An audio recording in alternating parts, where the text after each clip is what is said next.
to tell you that I was never meant to be a photographer. I mean, I didn't plan to be a photographer. I didn't study to be a photographer.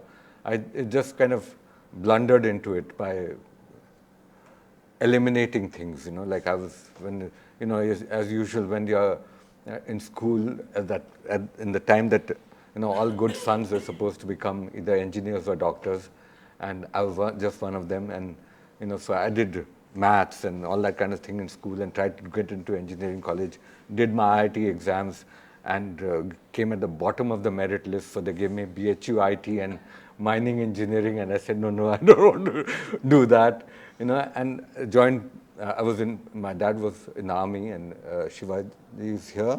Yeah. His dad with them and my dad were colleagues, and we'd known each other from that time. So,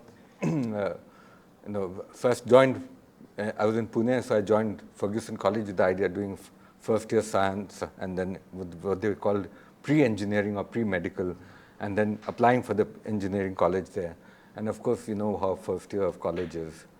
We had a lot of fun, a lot of parties, smoked lots of stuff, drank, and out of that whole gang of guys that we were with, about 25 people, only 2 of us passed the exams, the rest all failed.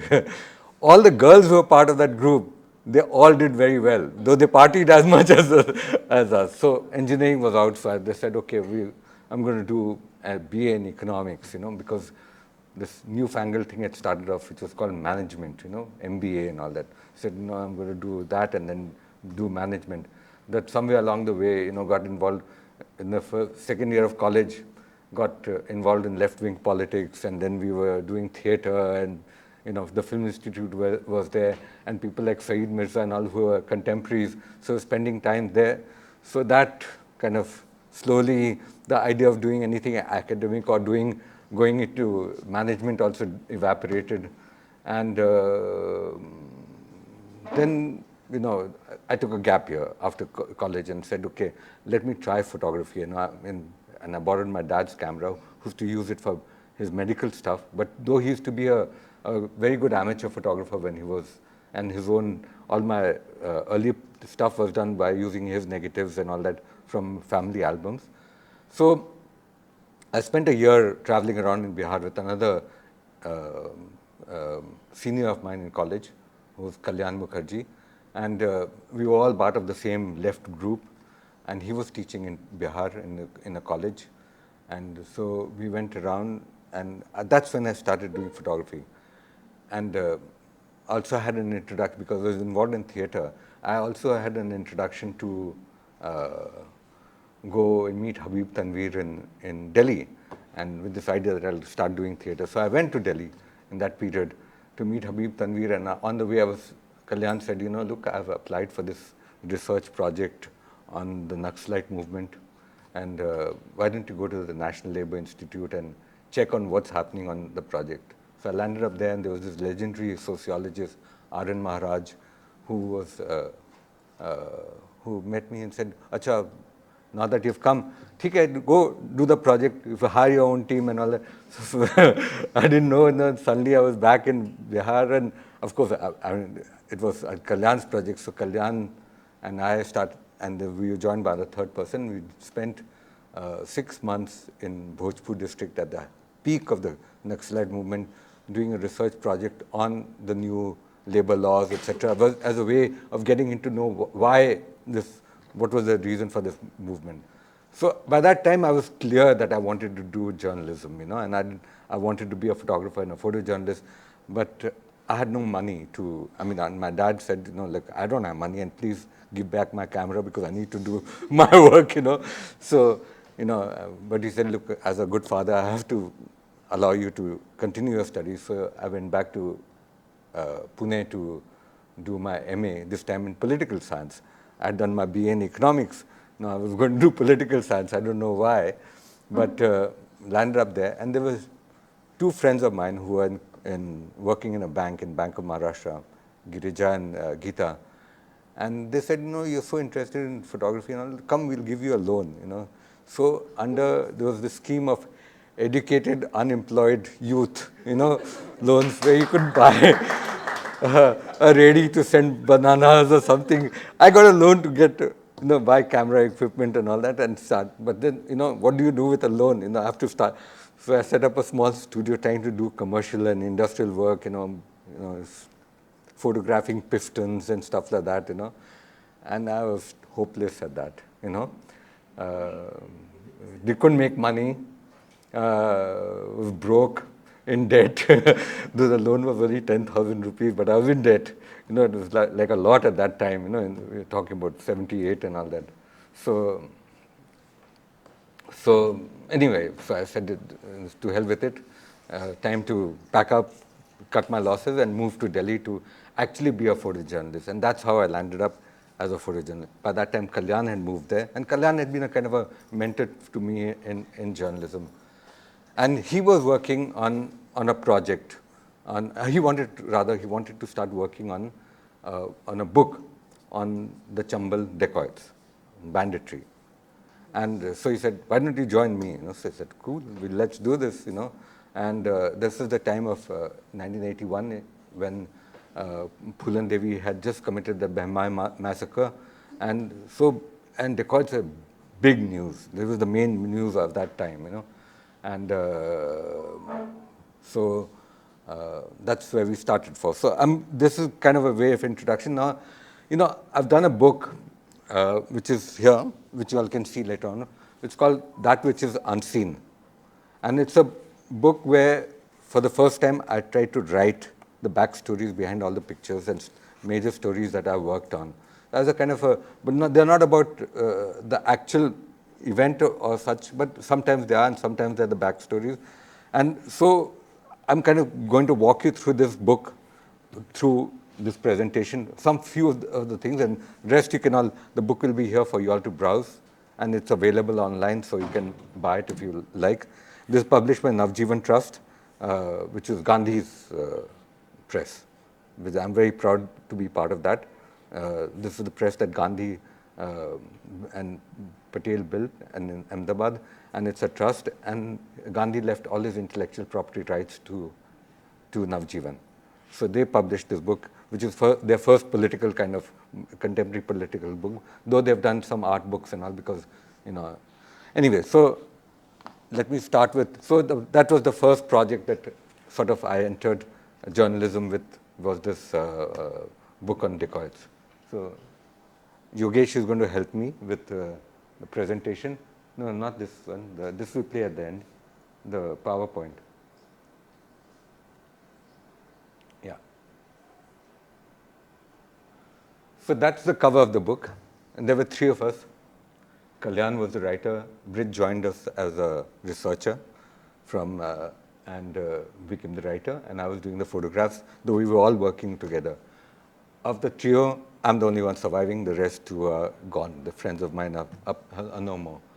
So, we thought that since we're going to do a book on banditry, and it was supposed to be a very academic kind of study of social banditry in the Chambal region. So we started doing this work, and then we said, okay, we need to meet a gang, to complete this thing. And the biggest gang was Malkhan Singh's gang. We had almost 80 people in the gang, though they were scattered all over the place. This was the same time as Phulan and all. And so we spent a lot of time sending messages. We used to hang around in the area where he used to hang around in a sanctuary with people that he knew, send messages, but he was just not ready to meet us, because Malkhan was the classic Chambal bandits. If you all have seen Hindi movies and all that, or there's a stereotype of a Robin Hood kind of character. Of course, they don't have horses and all that was all bullshit. But Man Singh, famous legendary bandit on whom movies have been made, Lakhan Singh Tomar, they were legendary characters, and they were all, so the banditry in the Chambal is all to do with izzat. What they say, mooch ki baat hai. You can't be insulted. You can be deprived, but you can't be insulted. So if you are insulted, you have to take revenge, and the revenge is only killing you. It's that kind of macho, feudal macho kind of place that this banditry springs from. Of course, now it's that kind of Robin Hood kind of thing is all finished. It's become more like normal crime. And Malkhan was probably one of the last of those, that kind of young boy, a Mirdha, a lower caste, terrorized by an upper caste Brahmin in the village.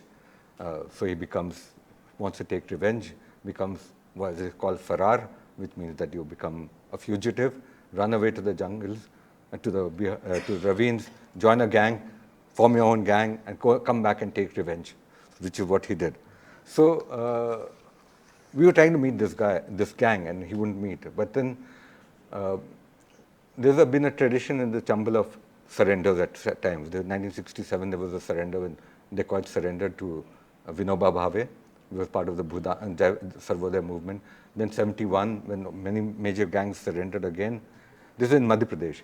And so Malkhan was also contemplating a surrender, and we got to know about it.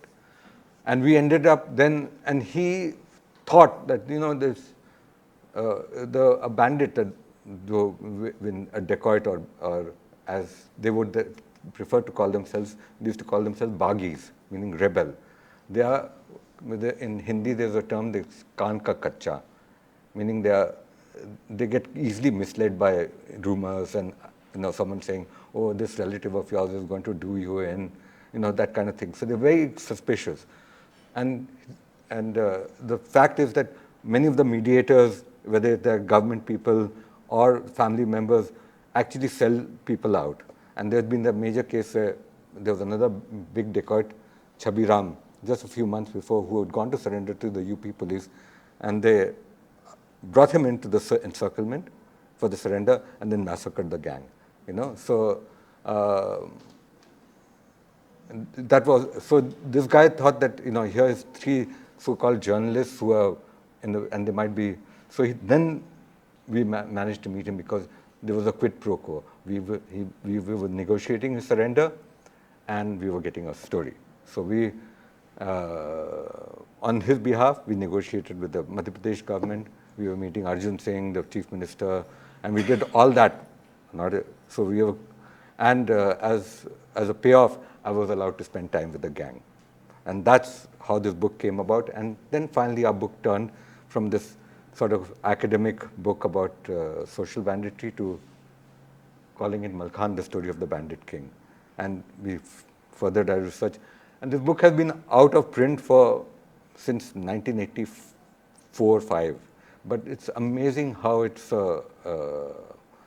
such a resource even now for all kinds of people referring to banditry. Till recently, a writer from in Son Chidiya, there's a film, a Bollywood film called Son Chidiya, where they used all the pictures as kind of a reference point of how the dacoit should look, and used and apart from that, a lot of research, etc. So we can show some of the pictures from there. So that's on the day of the surrender. Most of the pictures were done 2-3 days before the surrender when we were allowed to stay with the gang. That's one of the negotiation things when we were going to meet the gang with the district officials and all the SP of police. That's when we were moving around in the jungles, in the ravines with them. That's in the camp. They didn't stay in the villages. They stayed always in the ravines, outside of the villages.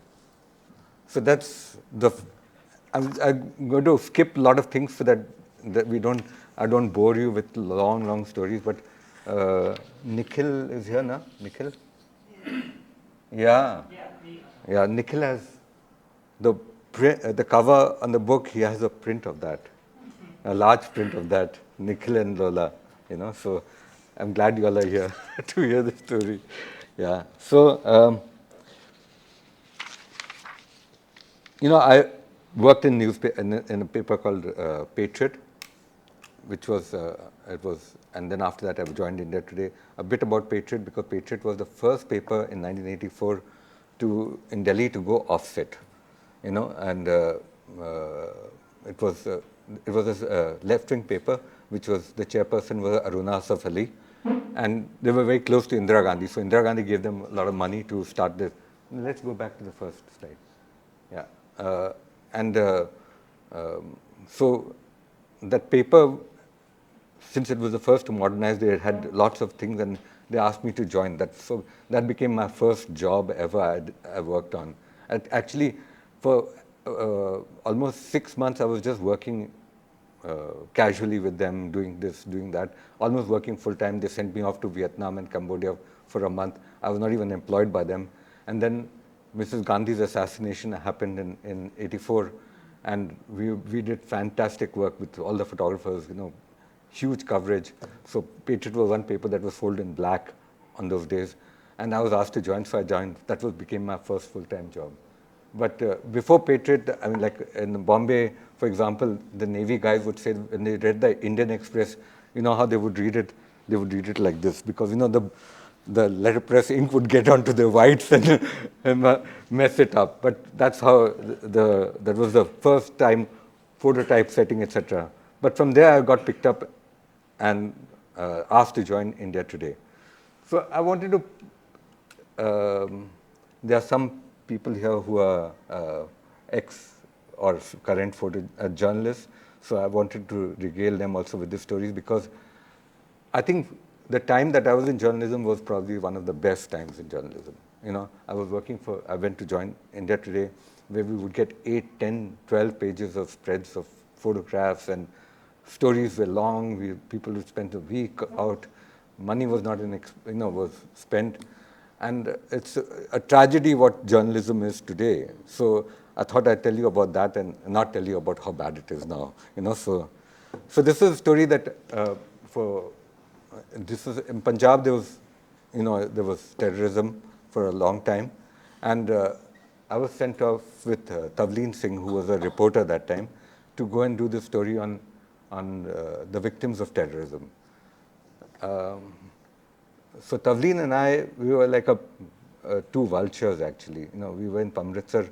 We'd wake up in the morning, look at the newspaper, find out what killing had taken place the night before, and go and land up at their house and and ask to photograph or be with them. We had to be respectful, of course, but and some places we were told, please leave us alone. So we went away. But many of them actually invited us to share their grief. So we came back with a few pictures and a story. It was meant to be we'll show it at the end. And it was meant to be a 3-page story. And as was the tradition there, we would show the pictures and to the editors, including Arun Puri, who was the editor owner of the paper, of the magazine. And they would say, comment, okay, we'll do this, etc. And Arun took one look at the copy that she filed and the pictures, and he said, look, this is what you've done is useless. This is such a big story. You got to go back and you got to do a big story on this. So we went back for another week and photographed and came back. And then, we used to make prints, and he was looking at wet prints and all that.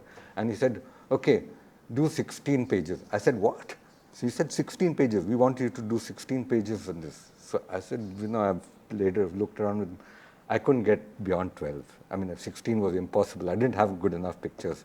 And even Tavleen didn't have that much to write. Anyway, so it's 12 pages. It was all ready. We were laying out the story. And in the art department, you lay out the story in pages, etc. And photo department used to be next door. And I hear this commotion from the art department. And Arun Puri is there looking at the draft pages. And he's shouting because 2 pages of the story were split up into single pages. And he said, why is this being done, And he was being abusive almost, saying, what the hell is going on, So they said, look, this India Today, there's a center spread ad. The middle of it used to be a stapled magazine. I don't know if you remember India Today of those days. It used to be a stapled magazine. So the center spread was a color ad. So after the back cover and the inside cover, that was the most prime ad property of a magazine. So Shirley was the coordinator. She said, there's an ad here. What do I do? I have to split it up. So he said, fuck it. Throw the ad out. And, they actually dropped an ad for a black and white double page picture. I don't think anyone would do it today, So that's what, now I could show you some of the pictures from that story. So this, and there are very, I mean, like her two sons were killed. She was alone in this house, by terrorists. Yeah, carry on. This was, I mean, again, like we are landing up the next day, when after again the same thing. So these are some families. And this is a very famous Sikh leader whose sons were killed by terrorists, so there was a memorial to his son. Yeah, and again, I'm rushing you. I don't know how we doing for time here. I've got lots to go to, so I hope you don't get bored. Huh? Yeah. So anyway, so I was while in college, I'd seen this movie by Satyajit Ray called Jalsa Ghar. I'm sure many of you have seen it. It's about this decrepit nobleman who hangs on to his, kind of pride, and he gets miffed off because one small trader is going to have this massive jalsa or a dance in the village, and he's going broke. So he's very irritated with that, and he wants to have this one last kind of big jalsa or so. I always, thought, that and this was when I was in university. So while I was in journalism, I thought, it's such a good idea to look at the Maharajas because, the Maharajas in that time of the 80s and all were the most exotic symbol of India, So I said, how can we take this exotic symbol and so many books about, big coffee table books about palaces, and I was never interested in that. So I said, how can you take that and spin it around on its head and look at something else, And that Jalsa Ghar of Satyajit Ray was always in my mind. So I started doing this research on my own, and wherever I would go, I'd talk to people, who's the current ruler. So finding all the people who kind of faded away into, India had 365 princely states. We know only a few who were wealthy and or who became part of the elite, and some who kind of faded away, even if they were rich. For example, I'll show you some of the pictures, but later on. And so I always wanted to do this work, and so I was preparing it, doing some pictures, and I actually went to a publisher, and and I was connected with a great writer that both of us were going to team with it. And I remember going and having this meeting with this publisher, and sitting across him, and he's saying, why would anyone want to buy this book? I said, they won't. So he said, then why the hell am I doing this book? He said, why can't you put some pictures of some nice costumes, palaces? I said, but it's not that. It's about the contemporary lives, and some of them are faded, some of them are poor. And so he said, forget it then. We never do the book. So I did so much work, but the book never happened. But India Today said, okay, you go ahead. We do this as a photo essay for us. And that gave me the time to do the work. And the only caveat being that I can't go off on my own just to do that. But, when we are going for a story to, say, Odisha, I can ask the reporter to come with me and spend 2 days and get that. And so over 3-4 months, we produced this story called Living for Yesterday. Yeah, you can show the picture now. So this is the Maharaja of Bikaner. He's no more now. He'd become kind of a recluse. He was ostracized from the family. This is the Nawab of Bengal, in his Park Street mansion, which is, even if you go now, it's like a hovel. It's different people staying there. And that's the Maharaja of Bastar, the Nawab of Tonk.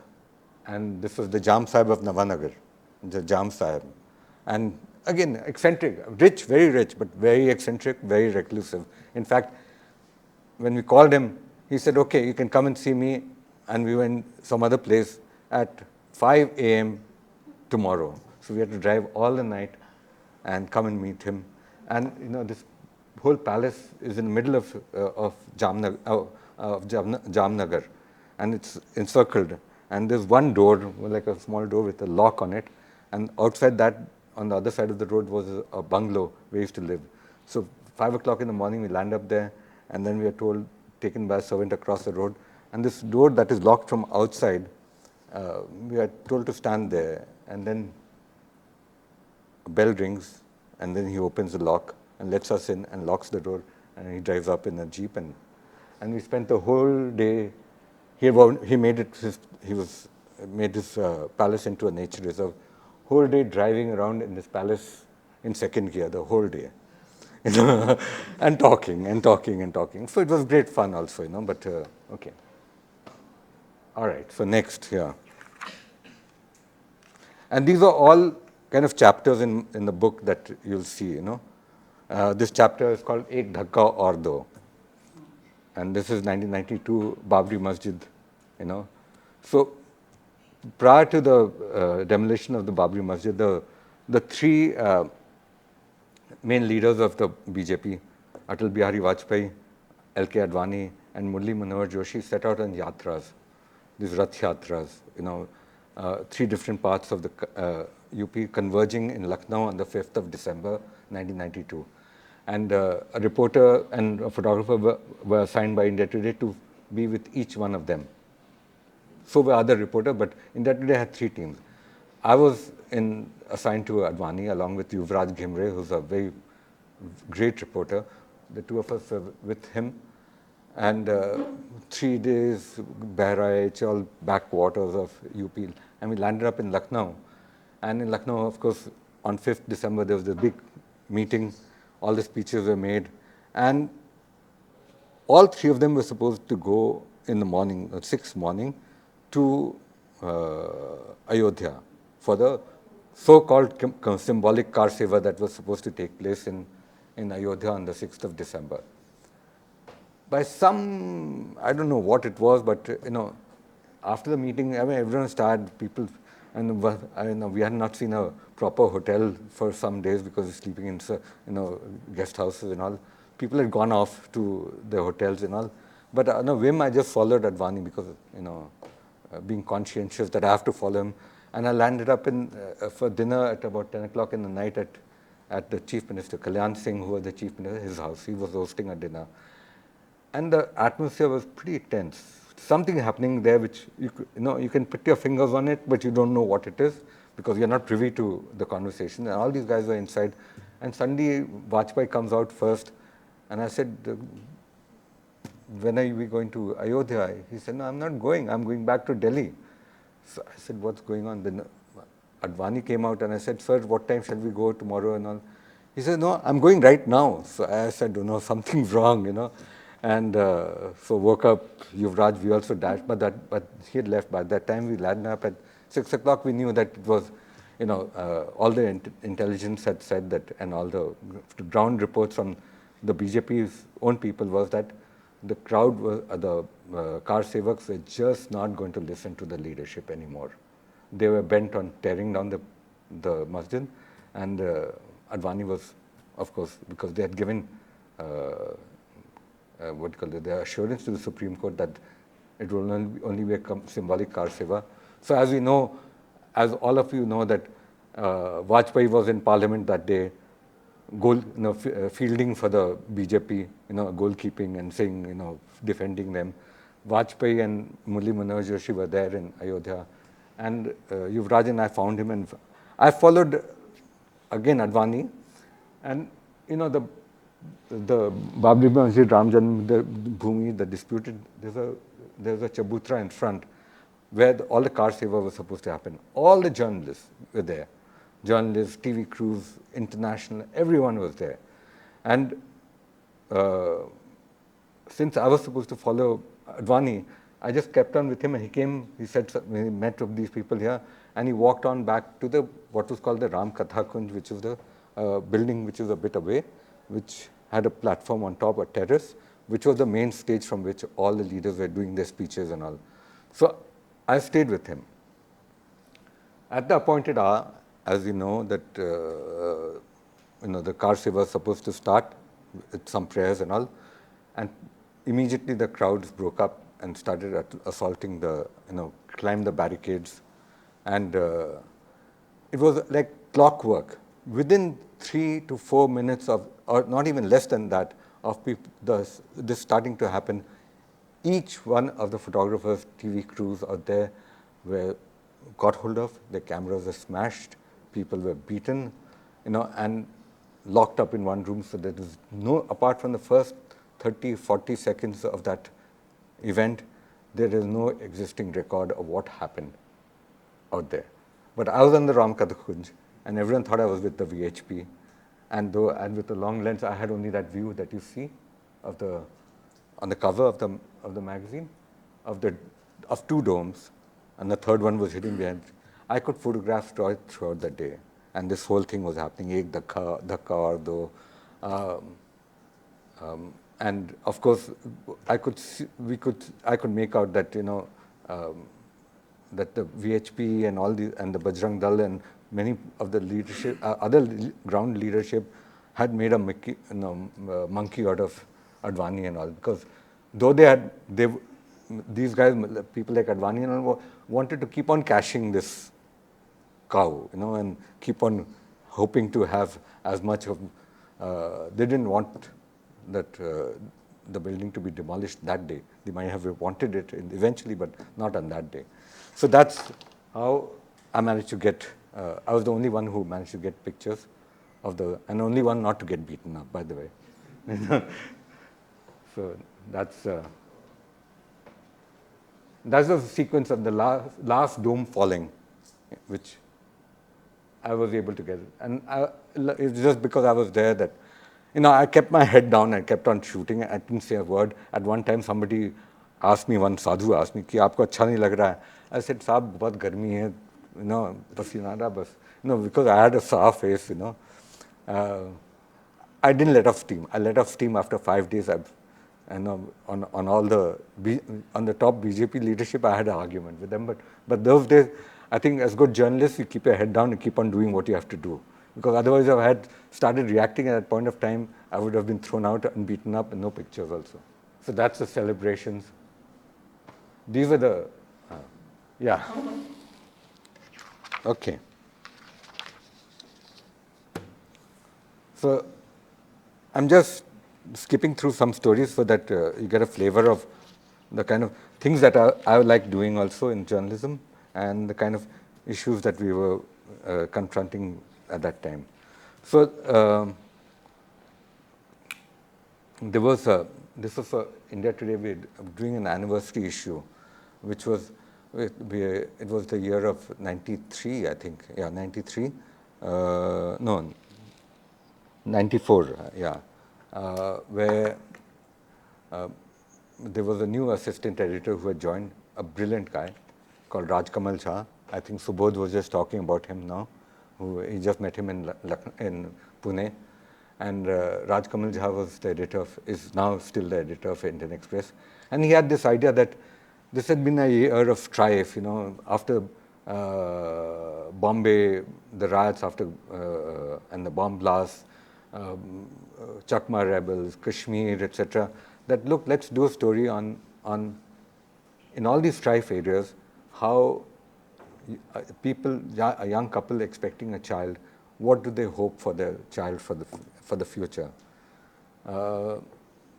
So again, this is typical India Today, and this is great journalism that 20 different teams all across the country working on a story like this. You do a large cover story and on real issues. So I was a reporter called Ruben Banerjee from Odisha, who became editor of Outlook also for some time.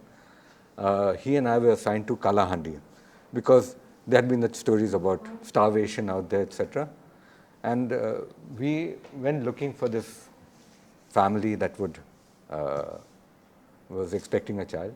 And outside of Bhavanipatnam, in a village called Kidding, we found this young couple, Rukmini and Kesar. Rukmini is the woman, and Kesar Sabar. So this was a page of the layout. Now, and I like telling this story because I think for many of us, you always question, is it worth it, what we do? Does it make any difference? And I think this is one example where, I feel it was worth whatever I've done in my life as a journalist. This was worth it. And it did make a difference. A difference which is not major, but it made a difference. Anyway, no, let's go back to the other story. So she'd had a miscarriage already. And this was a tribal family. They would I think the monthly income would not be more than 100 rupees at that time. I used to go to the forest, gather some wood, go and sell it. And this was a second pregnancy. And this man decided that he should take his wife to a doctor to get a checkup. And for that, he took a loan of 150 rupees at an interest of 100% per month. No, Sekra ka.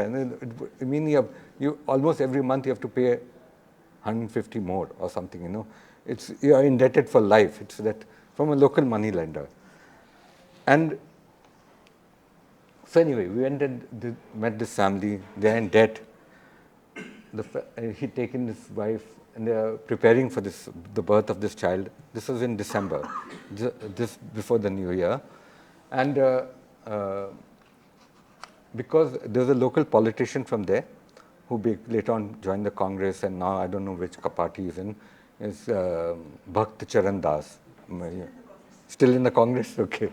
So Bhakta was a young, he was from Bhavani. So he said, I'll come with you, because we also needed somebody to translate.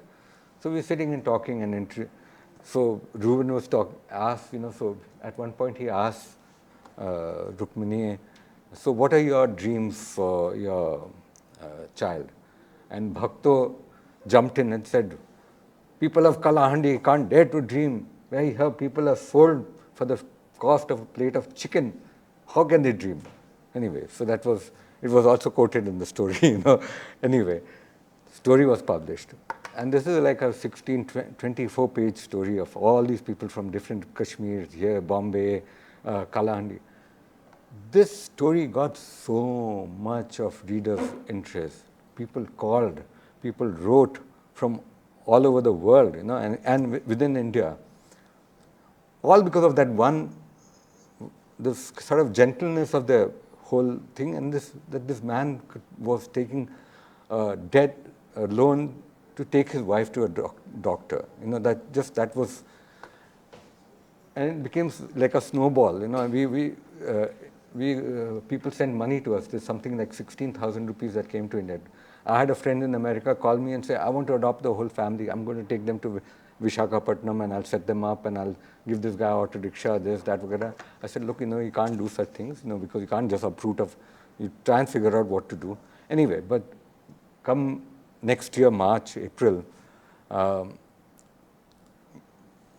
Puri said, we had to do another story, Reuben and I had to do another story in Kalahandi, so we went back, and we were going back. So he said, look, there's money, go and give it to them, and so we land up back, Reuben and I, and Bhakt Charan Das, and they are waiting for us with a child. We can show the next slide. Child who's born, and girl, and they're waiting for us to come and name the child.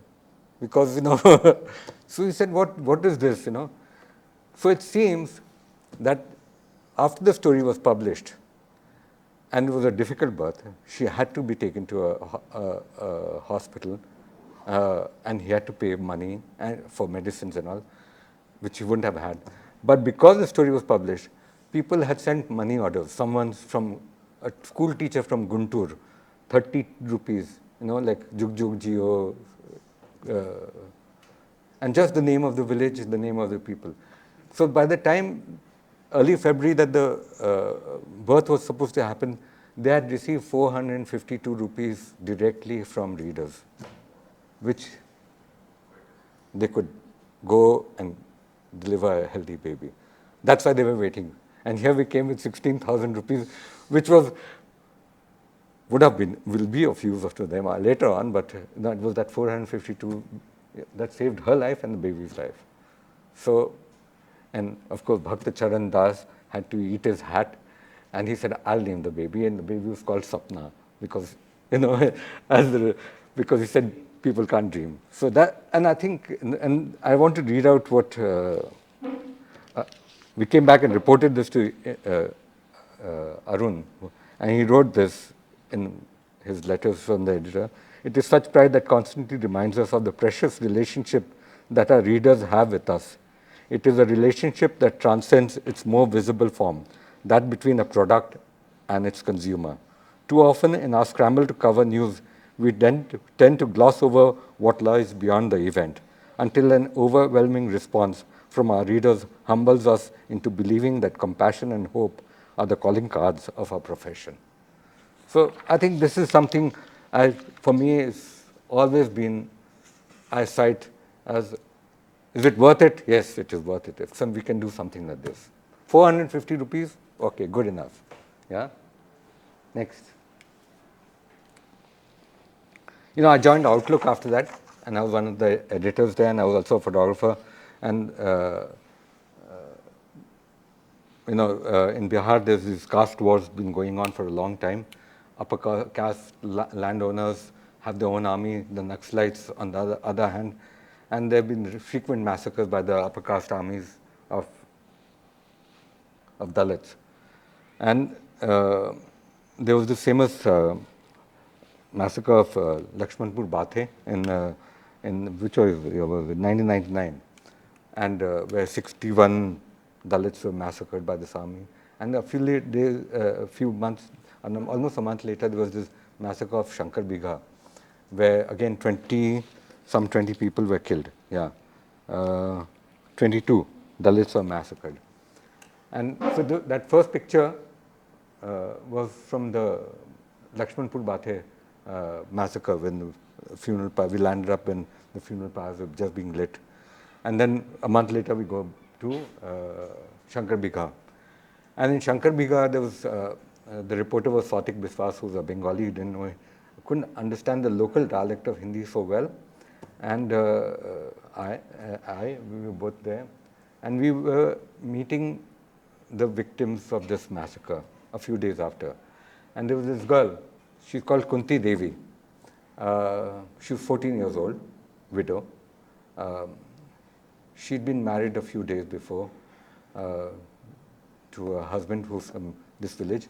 Her village is some villages away, somewhere away.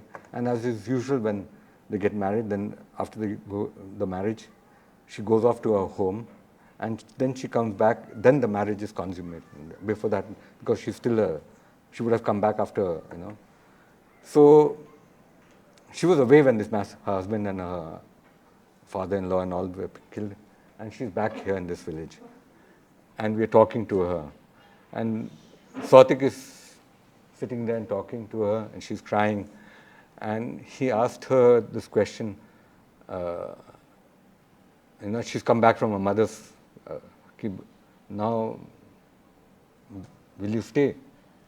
This is like a question, And she answered in Bhojpuri, "Rahibe padi."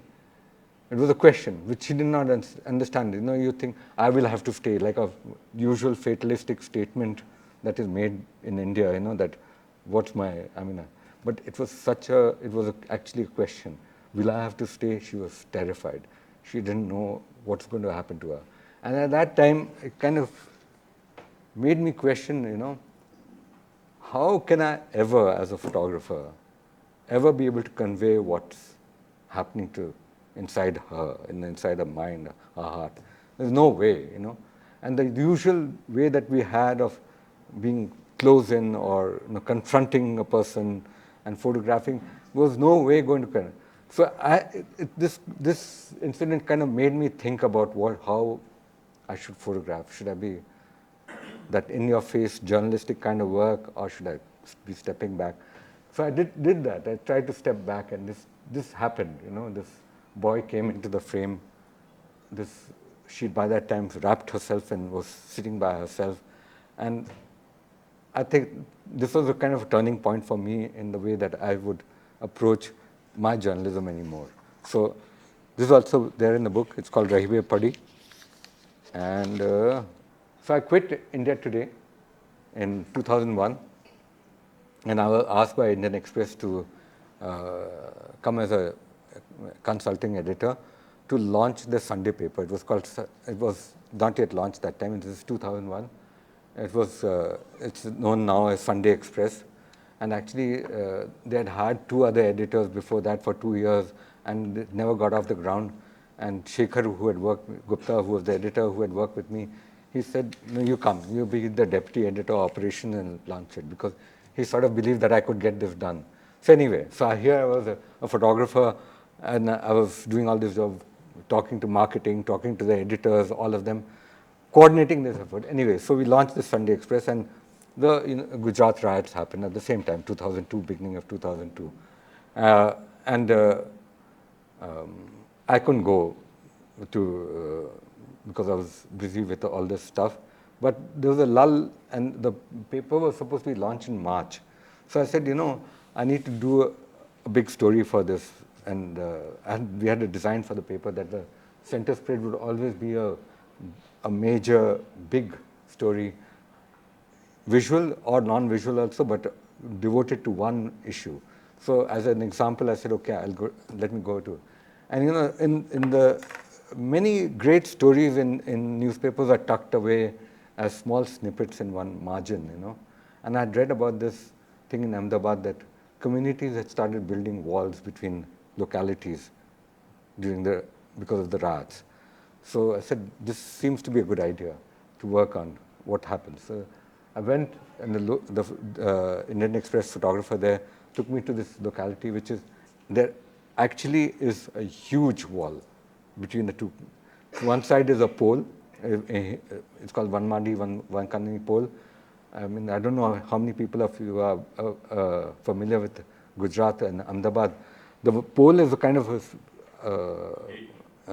it's a community, and it's got passages, and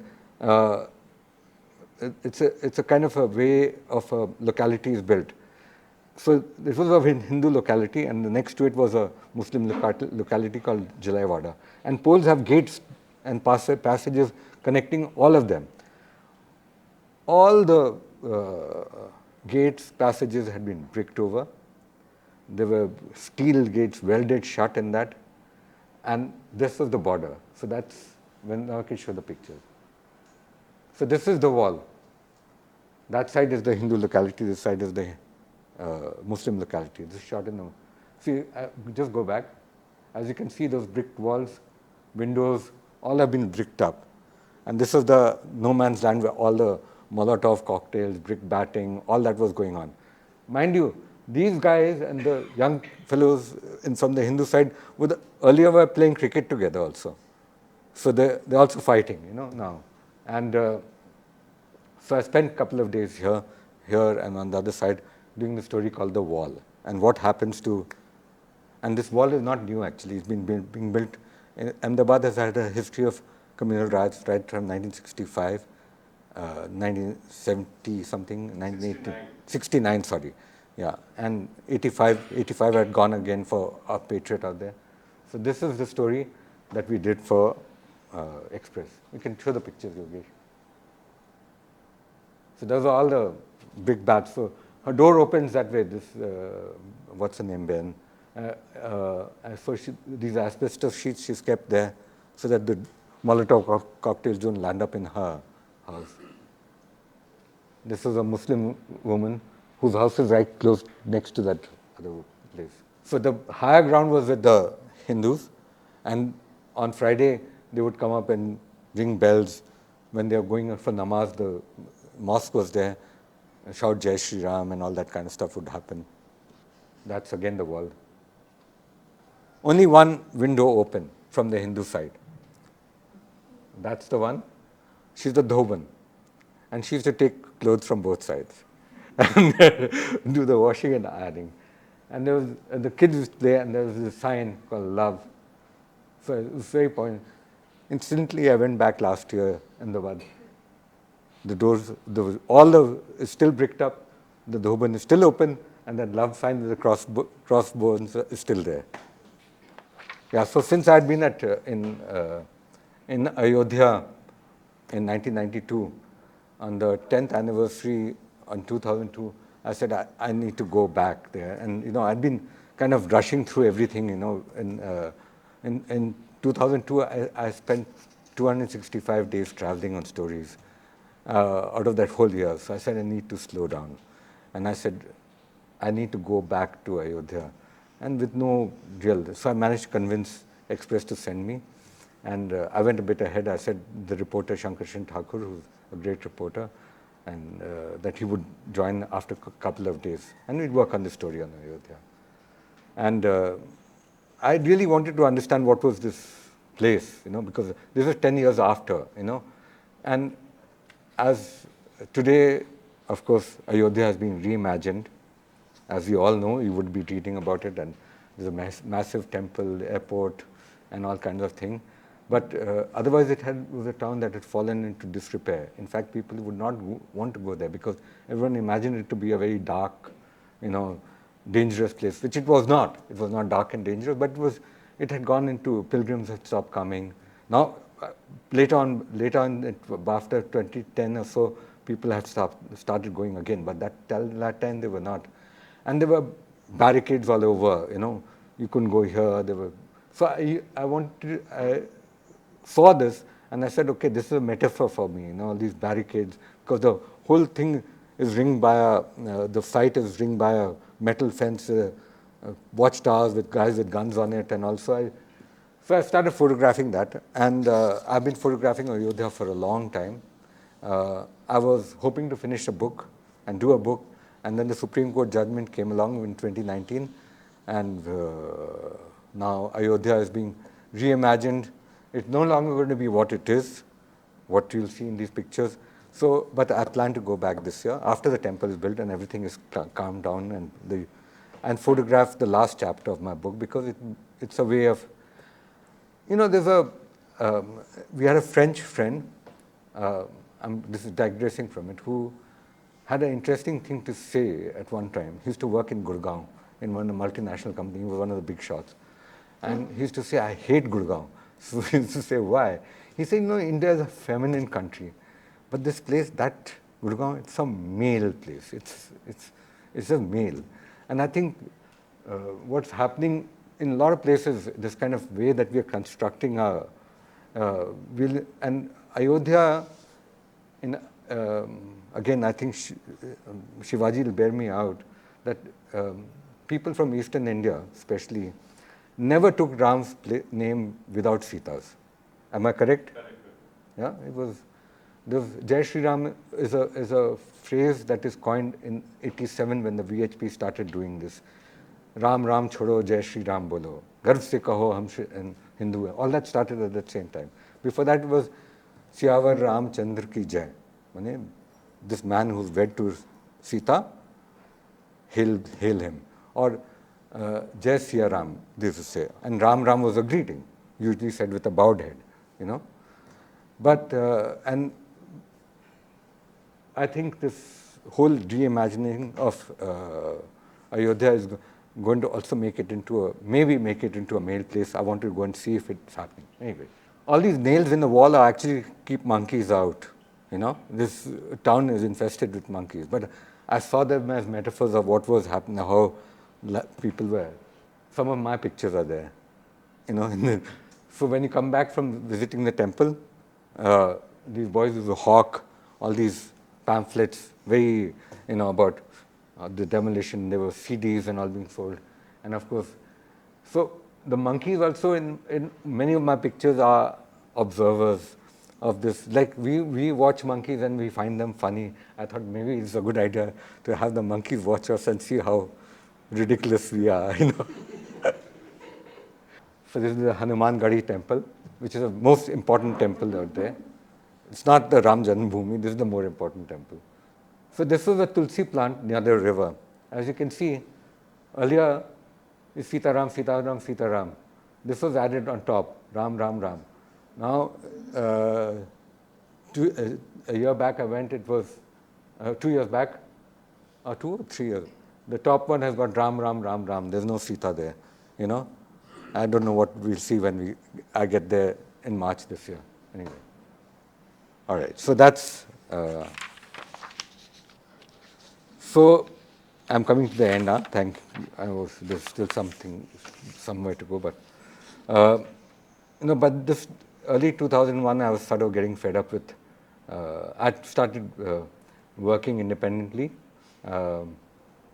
freelance, and I was doing a lot of work with with international publications, Time magazine, etc., etc.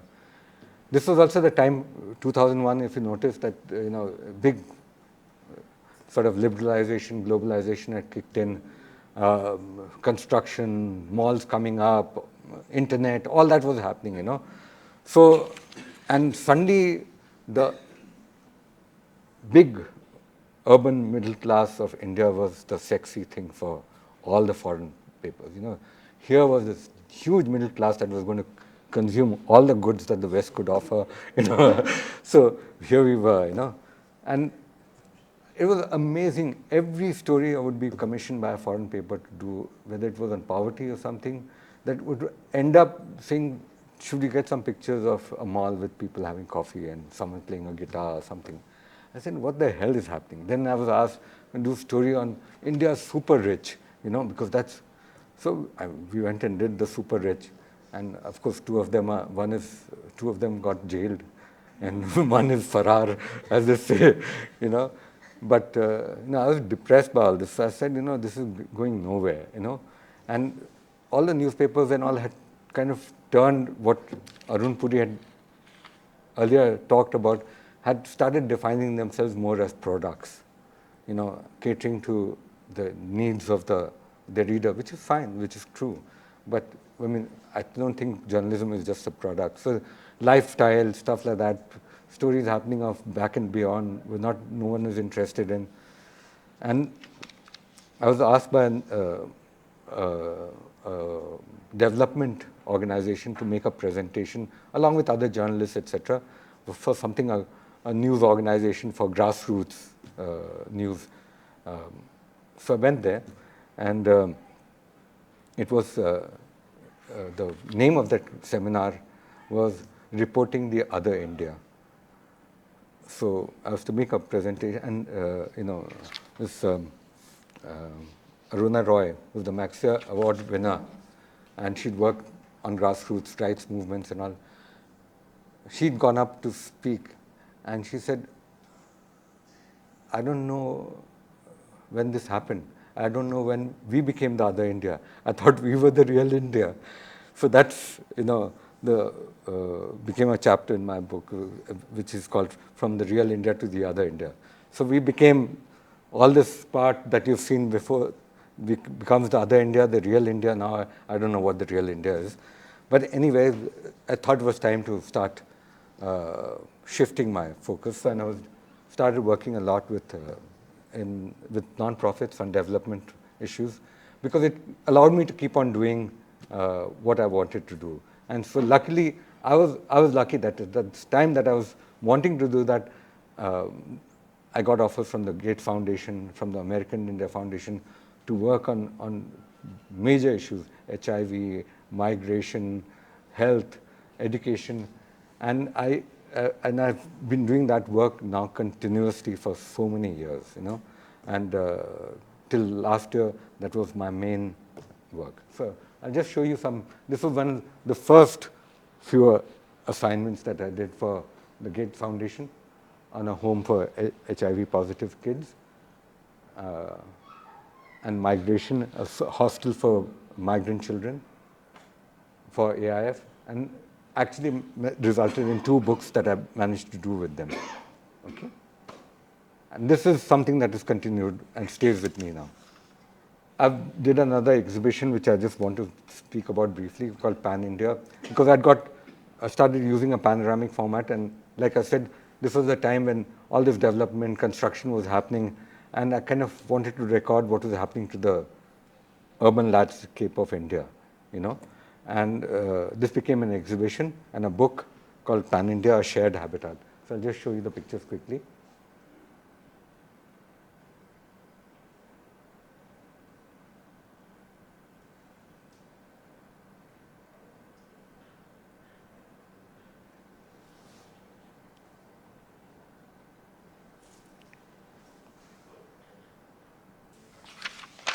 So to end with, I'm going to show you a small video of the last major journalistic story that I did. There were others, but the last major one was on Vidarbha, on the farmer suicide. because I'd always been interested in figuring out why this happened or what it was about. Because whenever I had seen pictures of farmer suicide, my whole left-wing kind of thing that said, but these people are not poor. There would be a picture of a girl with a frock and a school bag, who's one of the farmers coming, and the mother. And I say, but these people are not poor. They're not like landless labor who are starving, and why are they committing suicide? So I wanted to understand that and understand why this was happening. And I got this offer from, in March of 2010. There's a huge spurt in farmer suicide, and Tehelka asked me and a reporter to go and photograph the story for them, which became the cover. So we did the story, but for myself, I made a small video, which was not a video, but it was multimedia at that time, which was a home production. A friend of ours, she came and sang, and my son composed the music for it on his guitar, and strung the pictures together because I wanted to do it for myself. So I'm going to show that to you. It's called Summertime. Summertime, and the living is easy. Fish are jumping, and the cotton is high. Your daddy's rich, and your mama's good looking. So hush, little baby, don't you cry.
a time, and the living is easy.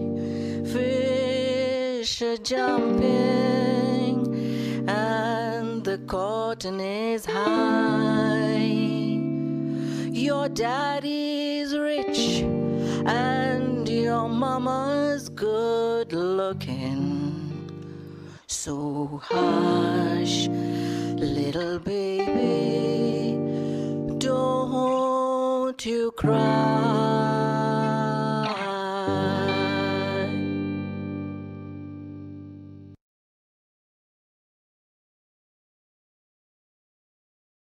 Okay, I think that's enough. Huh? Well,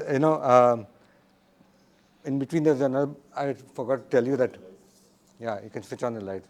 There was, because no one were willing to publish my Maharaja's book, I did a book because of which I called King Commoner Citizen.